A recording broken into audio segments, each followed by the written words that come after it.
Chris Matthews called Elon Musk a clown. Strong words, right? But what did he mean by that? Was it just a flippant remark, or was there something deeper behind those words? Matthews, a seasoned political commentator, doesn't throw around such terms lightly. His words highlight a growing unease among many people. This unease isn't just about Musk himself, but about the broader implications of his actions and influence. Musk, the billionaire behind Tesla and SpaceX, is now a political force.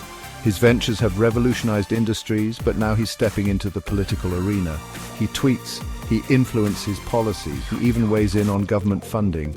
His social media presence alone can sway public opinion and political decisions. Matthews's jab wasn't just about Musk. It was a critique of the growing trend of wealthy individuals wielding significant political power. It raises the question, should someone with that much money have that much say in how things are run? This isn't just about Musk, but about the influence of wealth in politics. Musk's supporters say he's a visionary, a disruptor. They believe his innovative thinking is exactly what the political system needs. His critics, however, worry about his influence. They fear that his wealth and power could overshadow democratic processes and lead to a concentration of power. Take the recent government funding bill. The House rejected it, partly due to pressure from Musk and his allies. This incident is a clear example of how his influence can shape political outcomes. The rejection of the bill wasn't just a political maneuver, it was a demonstration of the power dynamics at play. Musk's involvement added a new layer of complexity to the decision-making process. This is the Musk effect in action. Wealth whispering to power. It's a phenomenon where financial clout translates into political influence. It's a trend that's changing the political landscape. As we move forward, the intersection of wealth and politics will continue to be a contentious and closely watched issue. Musk isn't the first billionaire to dabble in politics. Remember Ross Perot? He was a self-made billionaire who ran for president in 1992 and 1996, shaking up the political landscape with his independent campaigns. Or how about Howard Hughes, a reclusive tycoon who wielded immense influence behind the scenes, shaping policies and political decisions from the shadows. But Musk's brand of influence feels different. It's more direct, more public. He's a tech titan, a social media star, and a cultural icon, all rolled into one. He can mobilize millions with a single tweet, sparking movements or controversies in an instant. And he's not afraid to use that power, often diving headfirst into debates and discussions. Look at his stance on government subsidies. He openly criticizes them, yet Tesla has benefited from billions in government support.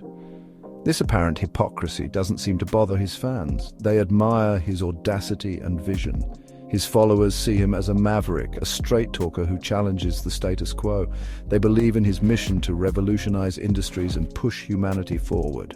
But his critics see something else, a billionaire using his platform to advance his own interests, often at the expense of others.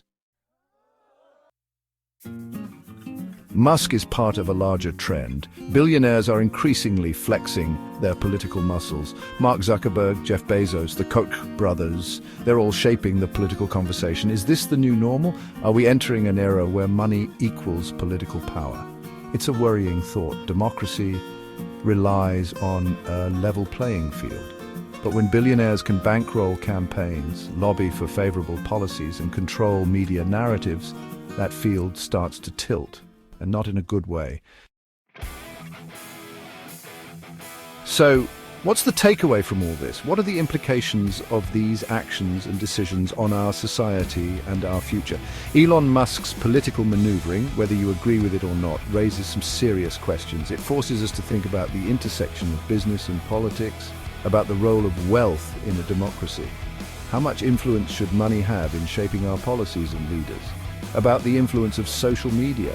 How do these platforms shape public opinion and political outcomes? About the very nature of power in the 21st century. In a world driven by technology and information, who holds the real power? One thing's for sure, we can't afford to be passive observers. We must be active participants in our democracy.